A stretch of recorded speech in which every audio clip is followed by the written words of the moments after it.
Well, it was boisterous. It was a very popular rally from the viewpoint of Donald Trump supporters. There were around 20,000 of them in the Amway Center in downtown Orlando, a basketball arena, most of the year, and they lapped up every single word that Donald Trump said at his re-election campaign rally. He is a very popular president in large parts of the country, and Central Florida is one of those parts, and it is one of those key parts as well, because this is a swing state, and this area where we are is a swing area within a swing state. This is where Donald Trump really needs to convince those voters who were already with him in 2016, but from what we saw just a few hours ago, are even more enthusiastic about Donald Trump now. They believe that he has kept his promises. They believe that he has indeed made America great again. To use the slogan from the president, he, by the way, introduced a new one.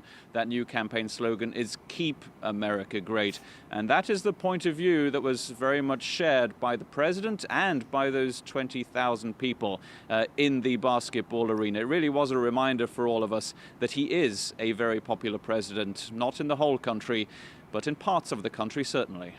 Okay, so that gives us an idea of the tone there, Philip. But what did you take away were the main themes of the president's speech?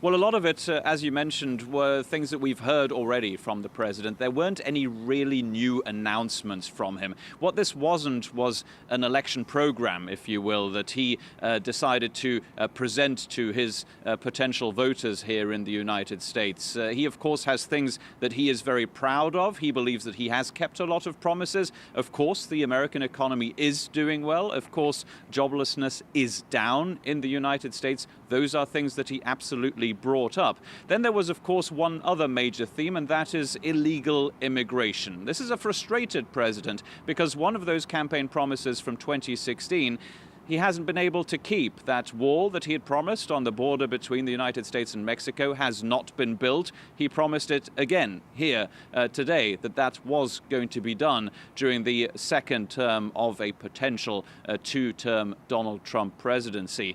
But otherwise, the tone was very similar to what we've heard from the president. We hear this in the White House itself, but more than anything, on the campaign trail. And remember, he's been on the campaign trail since he basically took office in the White House. An aggressive tone toward journalists, for example, also a very aggressive tone, of course, also toward the Democratic Party.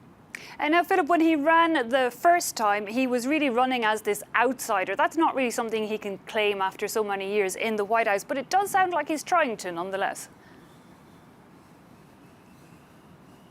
Yeah, absolutely, he's trying to do that. And what you need as an outsider is you need some strong opponents, establishment figures, if you will. And at times, actually, during this campaign relaunch, if you will, here in Orlando, it appeared that his opponent was actually Hillary Clinton again, because he did go after her more than he did against any of his potential opponents in a 2020 matchup. Joe Biden, the former vice president, of course, right now is the favorite for the president. So he's still trying to be an outsider. That, I think, is also where those attacks on the media come from. He needs an opponent, of course, to energize him.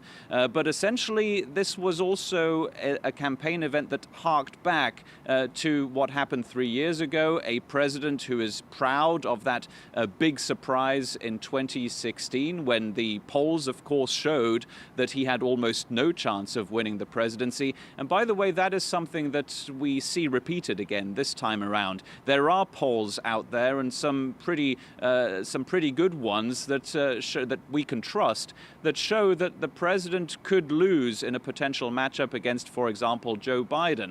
Those polls show that the former vice president would be ahead of Donald Trump in a lot of those key swing states, and Florida is one of them. So in that sense, we're ahead of a situation that is a little bit similar to 2016. Donald Trump, of course, you won't be surprised to hear, called those polls fake.